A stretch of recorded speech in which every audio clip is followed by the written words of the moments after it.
Dialogar es encontrarse en un punto nuevo desde dos lugares diferentes. Te damos la bienvenida a El Bien Común, una conversación de muchos para hablar sobre conciencia empresarial y los desafíos del mundo que viene. Conduce Alexis Cami.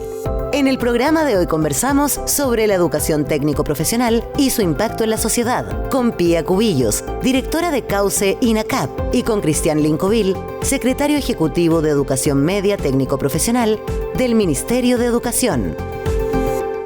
Pía, Cristian, bienvenido a este episodio del Bien Común, que vamos a hablar de nuevo de un tema apasionante para mí, la educación, que tiene que ver con que yo creo que estamos todos convencidos que es el elemento más importante para el futuro del país.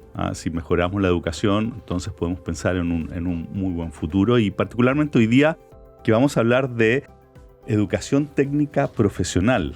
Y con Pía además que lidera un proyecto en el cual mi consultora participó en el diseño inicial, así que muy contento de tenerlos hoy acá. Para partir, ¿cuál es el gran tema? ¿Cuál es el gran dolor en educación técnico-profesional, Cristian? Creo que tiene mucho que ver con lograr efectivamente apoyar las trayectorias de vida de los y las estudiantes, que es el objetivo que está plasmado más en una estrategia que es público-privada, que es de largo alcance, pero creo que el primer paso o quizás la dificultad más grande que hoy día tenemos para lograr eso tiene que ver con la capacidad de coordinación y de articulación entre los distintos actores. A diferencia de la formación más tradicional, científico-humanista, más académica, en la educación técnico-profesional hay un ecosistema mucho más complejo donde participa el sector privado, empleadores, trabajadores, los estudiantes, sus comunidades, el Ministerio de Educación, otros ministerios, y el lograr una coordinación efectiva y avanzar juntos hacia un norte claro creo que es el gran desafío. Pía. Hola, súper de acuerdo, porque efectivamente es un sistema bien complejo, que tiene muchos actores, muchas partes interesadas, que ha sido muy difícil coordinar a lo largo de la historia. Entonces creo que estamos generando mucha frustración en los estudiantes, los que egresan, en la familia, porque no somos capaces de cumplir nuestra promesa de que van a tener un buen empleo al egresar, que es al final una gran promesa que hace la técnico profesional. Es muy difícil darle una formación pertinente cuando no tenemos este nivel de coordinación que menciona Cristian, porque efectivamente no todos saben qué van a necesitar en el tiempo. Entonces, ¿cómo transferimos eso a los colegios cuando el colegio tiene miles de otras preocupaciones? Es algo que nosotros como desde fuera tenemos que ser capaces de quizás de apoyarlo en eso, y es muy difícil de hacer, así que ahí estamos muy al debe.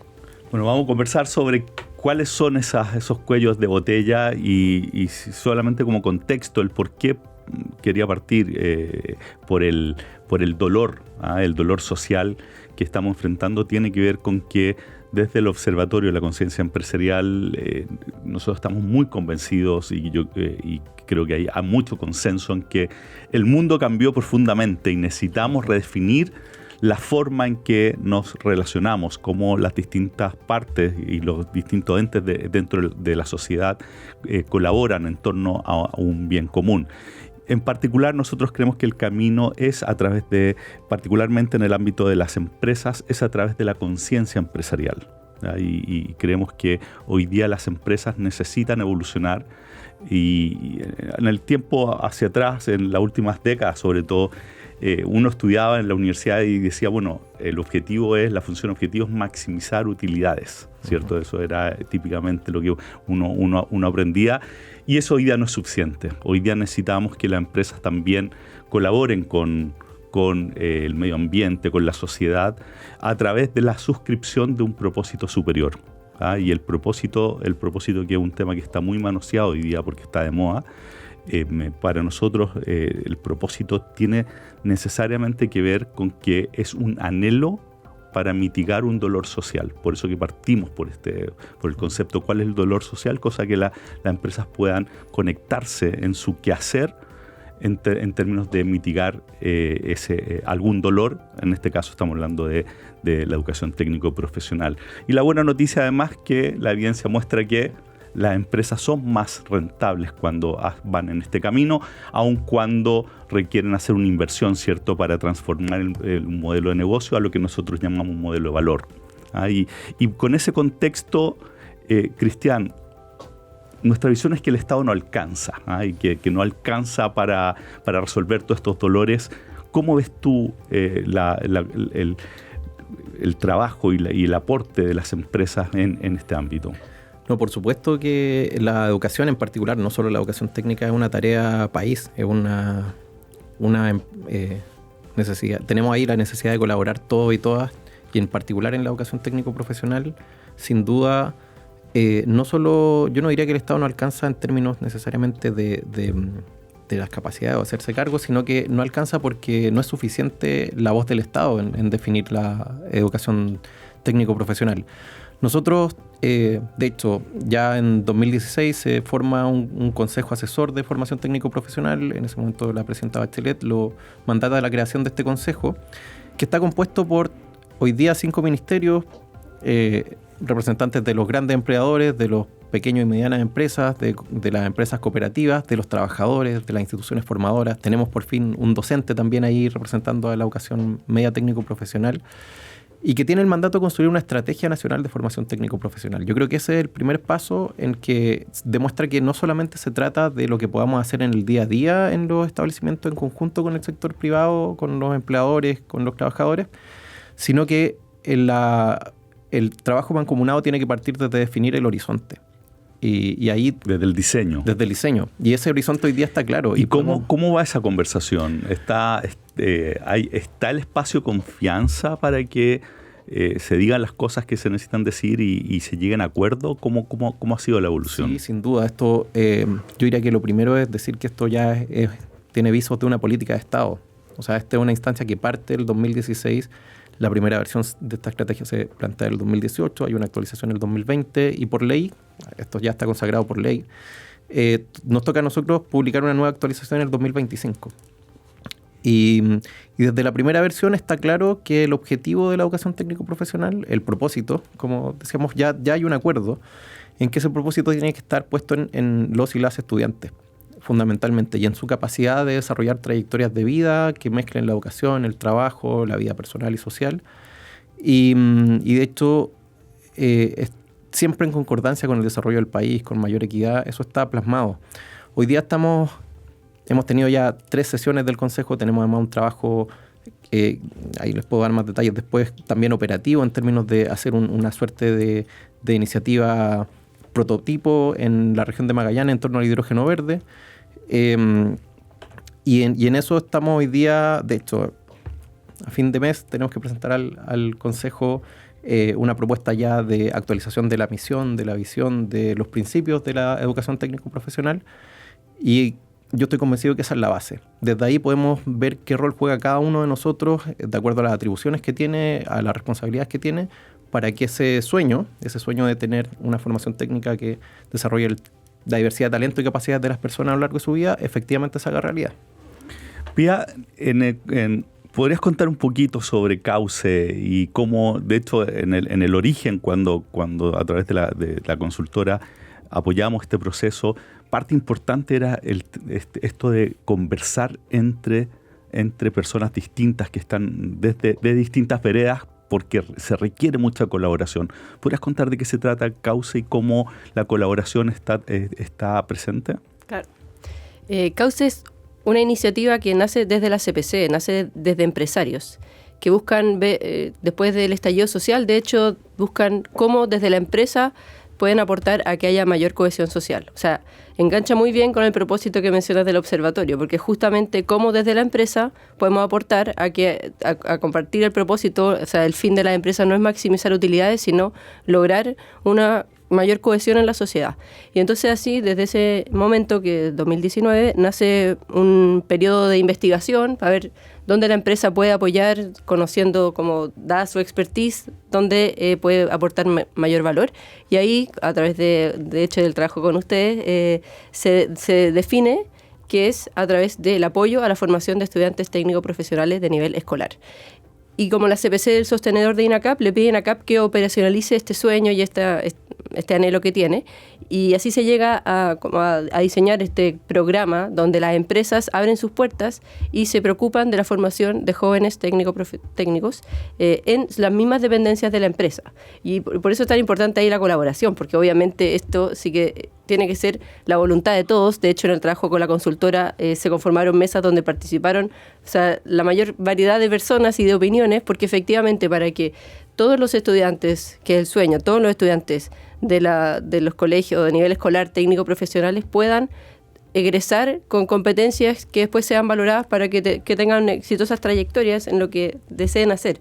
Y entonces necesitamos sumar muchas voluntades, porque hay mucho que se hace. O sea, esta estrategia que está comentando Cristian es excelente, y justamente es cómo conectamos los anhelos de todos para que al final nunca perder de vista que los estudiantes son los que requieren esta formación que sea lo mejor posible, y quién mejor que la empresa va a saber en qué formar. O sea, es la manera más eficiente, porque obviamente el colegio tiene otras preocupaciones y otras también prioridades.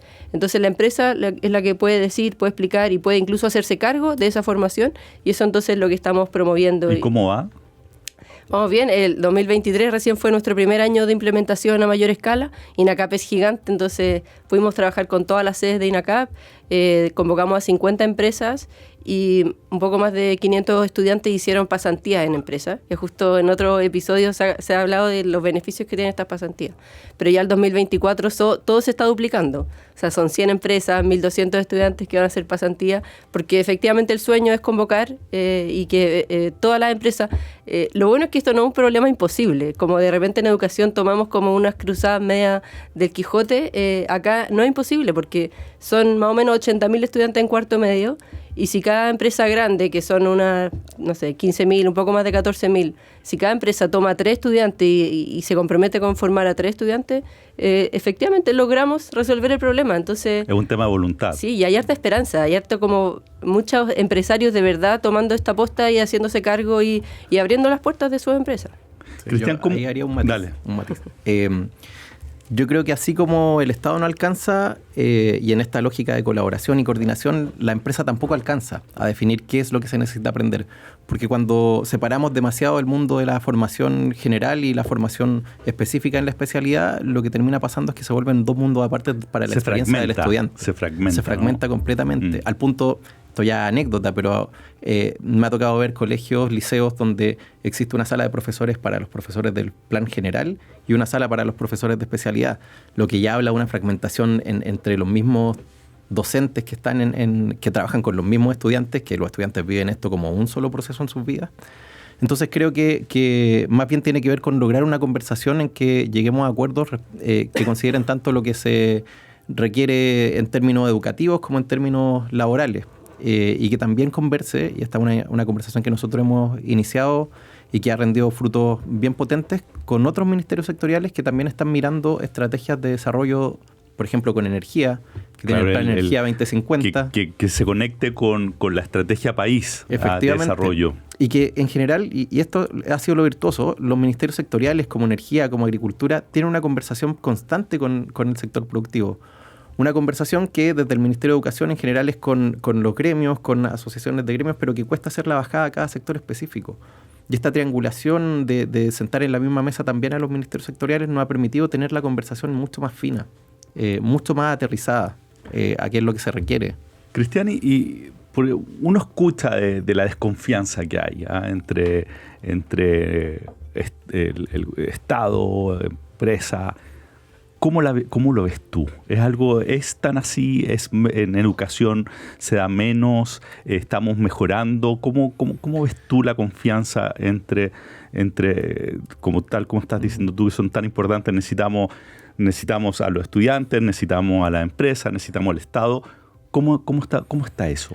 Yo creo que hay mucho mito alrededor de esa desconfianza. Por eso quiero la pregunta. En general, los actores que están involucrados en el sistema educativo en particular no tienen esa desconfianza necesariamente. De hecho, si pensamos en el plan de reactivación y cómo el Ministerio de Educación ha abordado el plan, ha sido en colaboración estrecha con con todos los actores de la sociedad civil, del mundo de empresas también que han participado. La respuesta a emergencias cuando ha habido incendios, por ejemplo, también ha sido junto al sector privado, a la empresa, a la sociedad civil nuevamente. O sea, hay mucha más hay mucha colaboración apertura. Y necesitamos levantar eso. Totalmente. Porque si no el mito pasa a ser la realidad percibida, ¿no? O sea, sí, yo lo decía ya al principio, la educación es una tarea de todos y todas. O sea, nadie puede quedarse ajeno y todos jugamos un rol que es relevante en lograr eso. Pía, ¿tú de acuerdo? Sí, la verdad, con Cristian ya hemos trabajado en alguna instancia y creo que, sobre todo en la formación TP, que es lo que más me toca trabajar, hay mucha apertura. De hecho, el Estado obviamente pone mucho lineamiento y los va actualizando y funciona muy bien. Y también están súper abiertos a escuchar lo que dicen los otros. Creo que coordinarse y que esto sea un trabajo sistemático es el desafío quizás, pero de que hay muy buena acogida, creo que para ambos lados es una muy buena noticia. Y creo que el sector técnico profesional tiene otra ventaja para que se produzca eso, y es que en términos de actores que participan o personas, tiende a tener personas que están largo tiempo en el sector. Entonces se van generando confianzas que además trascienden en el tiempo. O sea, ya trabajamos juntos hace 10 años, nos encontramos de nuevo, volvamos a trabajar juntos. Claro, no es tan dependiente del gobierno de turno. Pero uno de los grandes temas que siempre se habla tiene que ver con que justamente las políticas en educación toman muchos años. Así es. Entonces, cuando tenemos gobiernos de 4 años, el interés es relativamente bajo para empujar por ahí. Sí. ¿Cómo salimos de esa trampa? Acuerdos de largo plazo. Y yo creo que en 2 niveles. Uno, acuerdos, y acá voy a hablar desde la educación técnica, que es donde a mí me toca trabajar con mayor fuerza. Uno es con otros actores. Si la educación es tarea de todos, y esto está reflejado, por ejemplo, también en el proyecto de ley de educación pública que se acaba de ingresar, distintos actores sectoriales dentro del mismo gobierno tienen que participar de ese proceso. O sea, los establecimientos necesitamos actualizar la infraestructura. ¿Cómo no está el Ministerio de Obras Públicas en esa conversación? Por poner un ejemplo. En el caso nuestro, de educación técnico-profesional, hoy día en el Consejo y en todas las acciones asociadas participan los ministerios de Educación, Trabajo, Economía, Ciencias y de la Mujer y Equidad de Género. Entonces, hay una comunidad. Y el otro punto es, efectivamente, generar acuerdos que además permitan que perfectamente esta articulación podría ser articulación de un gobierno, se pierda al gobierno siguiente, pero quienes le dan también el tiraje a estos acuerdos y la permanencia en el tiempo son los actores que son del sector privado de la sociedad civil, quienes permanecen más allá de los periodos de gobierno en sus posiciones. Y en ese sentido, por ejemplo, la participación en conversaciones y en proyectos concretos de la CPC, de SOFOFA, nosotros, hay un montón de liceos de la Sociedad Nacional de Agricultura, de la Cámara Chilena del Comercio, de la Construcción, son espacios donde podemos ir generando acuerdos y avances, y donde esos avances, nuestra intención es que queden institucionalizados y que permitan ser tomados por otros gobiernos. Sin ir más lejos, la estrategia vigente de educación técnico-profesional es una estrategia que nosotros estamos implementando, pero que fue definida en el gobierno anterior. Y de la misma forma queremos que a través de todos los actores que están sentados en esa mesa, la actualización que vamos a publicar el 2025 sea también una pauta que nos permita avanzar hacia la educación superior, la educación técnico-profesional superior y media que queremos, no en 5 años, no en 10 años, que podamos ponerlo la mirada lejos y que cada 5 años revisemos todos juntos cuánto hemos avanzado en ese proceso. Ahora, déjame hacer otra pregunta. En términos de la educación, particularmente técnica, es algo que estaba cambiando a una velocidad bastante brutal, de la cuarta revolución industrial, el tema tecnológico. ¿Estamos preparando a nuestros jóvenes para lo que realmente las empresas están necesitando? Los años de que tanto que se demoran en salir, cuando salen, ¿sigue siendo válido? ¿No necesitamos acortar los periodos en el fondo, que sea un tema más constante, más que grandes periodos de educación? ¿Cómo lo has visto tú, Pía? ¿Qué te dicen las empresas cuando toman a los estudiantes? Sí, eso hablaba al principio de la pertinencia, como cómo formamos lo que se necesita aprender y de la forma más rápida. Y efectivamente las empresas reconocen que están formando el talento que van a necesitar. Y así lo ven, como por eso tienen esta conciencia, no es que le estén haciendo un favor a nadie, sino que saben que ahí está su fuente de talento y diferenciador. Entonces se meten bastante en qué necesitan saber estos potenciales trabajadores y cómo formarlos de la manera más buena para todos, digamos, para los mismos estudiantes. Ese es el desafío. Están como últimamente tomando harta fuerza estas microcredenciales, por ejemplo, o los bootcamps, como que en el menor tiempo posible, de manera intensiva, aprendes las competencias, sin olvidar lo que menciona Cristian, que estoy totalmente de acuerdo, que es la formación integral. O sea, hay ciertas habilidades que hay que saber rápido, pero sin olvidar que estamos formando personas y tienen miles de otras complejidades. Y personas que necesitamos que estén siempre aprendiendo, ¿no? Efectivamente. Entonces son habilidades o competencias distintas a las que históricamente eran necesarias, ¿no, Cristian? Totalmente. O sea, hoy día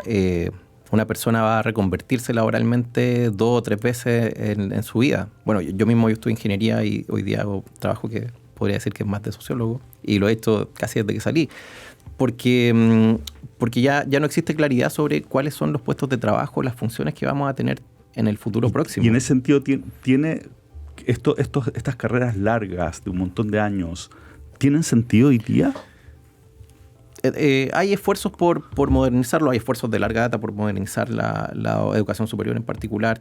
La Subsecretaría de Educación Superior hoy día tiene un esfuerzo en ello también, que considera una conversación sobre la estructura de las carreras, pero creo que también tiene que ver con, y esto es medio sacrílego decirlo eso en el mundo de la educación técnica, pero con abandonar un poco la obsesión por estar siempre a la par de la empresa, porque la empresa misma no puede definir hoy día qué es lo que va a necesitar en 5 o 10 años. En algunos años más. No sabe. Claro, lo que hoy día podemos saber y lo que tenemos más certeza son de mega tendencias en torno a los cambios tecnológicos y a los cambios en el mundo del trabajo.